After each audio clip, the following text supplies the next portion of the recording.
Ella Flagg Young was born in Buffalo, New York, to Theodore and Jane Reed Flagg in 1845. She didn't attend school until the age of 10 after teaching herself how to read and write. After only a few months, she dropped out because she wasn't being intellectually challenged and a lack of support from her parents. At age 15, Ella took the certification examination to become a teacher and passed, but was told she was too young to be a teacher. Ella was told she would never make it as a teacher by her mother, but persevered on. She decided to set up her own practicum test to test her potential in the classroom. Ella decided the classroom was right for her, and she graduated in 1862 from the Chicago Normal School.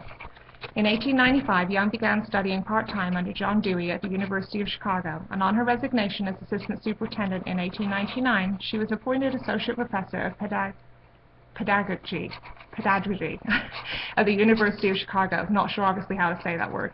I looked up the definition of pedagogy. It is the method or practice of teaching, especially as an academic subject or theoretical concept. She received a PhD in 1900 and was then advanced to full professor. Her dissertation, published as Isolation in the School, was the first of 3 volumes Young wrote for the University of Chicago series, entitled Contributions to Education. The other 2 titles are Ethics in the School and Some Types of Modern Educational Theory. She devoted her life to her teaching career, which spanned 53 years. She became superintendent of schools in Chicago in 1887, professor of education in the University of Chicago in 1899, principal of the Chicago Normal School in 1905, and was superintendent of schools of Chicago from 1909 until her resignation in 1915. Improvement in teacher training, recognition of teaching as a profession, and broadening of teacher responsibilities were the major policy goals of Young's office. She also included vocational and physical training in the school curriculum. Chicago schools experienced an expansion of the manual arts curriculum also. Young succeeded in making those programs and academic ones available to all interested students. Studies at the elementary school level were substituted with field trips and handicrafts and other self-expressive activities whenever possible. Elementary school was used as an individual. She said, "Science has obliged the college to recognize the ability of the mind that does not care for Greek." I love this quote because she's expressing how everyone is different. Not everyone's going to love Greek, so the education system needs to offer choices for the varied needs of students. Traditional content was not neglected. Instead, it was incorporated in a more meaningful way to the student. In middle schools, that's grammar schools at the time, again the effort was to recognize individual differences in aptitude and interest. High school students were given the opportunity to take a variety of 2-year vocational courses. A vocational school for girls was also open during this time. Young also suggested the board approve programs in ethics and morality, and she was successful in getting these programs approved. In 1910, a penny lunch program was also instituted. Young also recommended sex education courses be implemented in the high schools, and classes began in 1912. Young believed the best way to teach the subject was not through recitation and exercises or moral lessons, but through duties and responsibilities whose significance is interpreted in activities natural to childhood.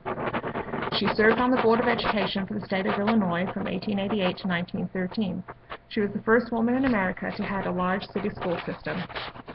Young pioneered practices in what has come to be known as democratic school administration, and was among the first to organize school councils to give teachers a greater voice in the administration of schools. In 1910 to 1911, the membership of the National Education Association elected her its first woman president. Mrs. Young also identified herself strongly with the women's suffrage movement. She said, "I believe in it. I have not been an active suffragist because I have kept so busily to my own line, but I realized that had it not been for Lucy Anthony and the other women who were pioneers in the women's cause, it would not have been possible for me to teach in any more than the one room where I began." When I started my research on Ella Flagg Young, I was so glad I had randomly chosen her for my educational giant report. I love that she was the first woman to accomplish so much in education. She blazed the trail for women like me wanting to have a career in education. She started a structure for teachers and students still in place today, giving teachers a voice in school administration by creating a democratic schools administration system. She was obviously a genius. She taught herself how to read and basically educated herself before her university education. When you look at how she taught at the Chicago Normal School, she was truly a pioneer of her time. She also implemented many programs and ideas into the school system, which are still in place today.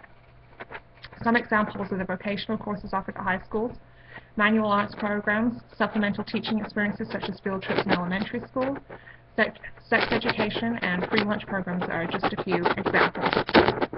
She was completely confident in what she was doing and knew what she wanted to accomplish. One of my favorite quotes is from when she had just been appointed as superintendent. She said, There is to be but one head of schools, and I am it.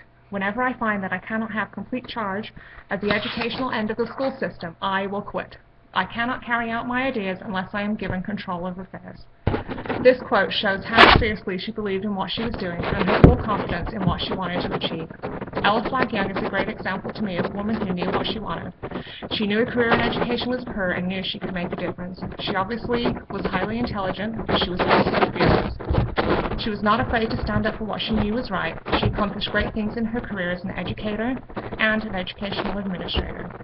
She is a person I will remember as I work towards my own educational career to help me be courageous, to stand up for what I believe, and most importantly, to try and offer an educational experience my students will learn and grow from. Thank you.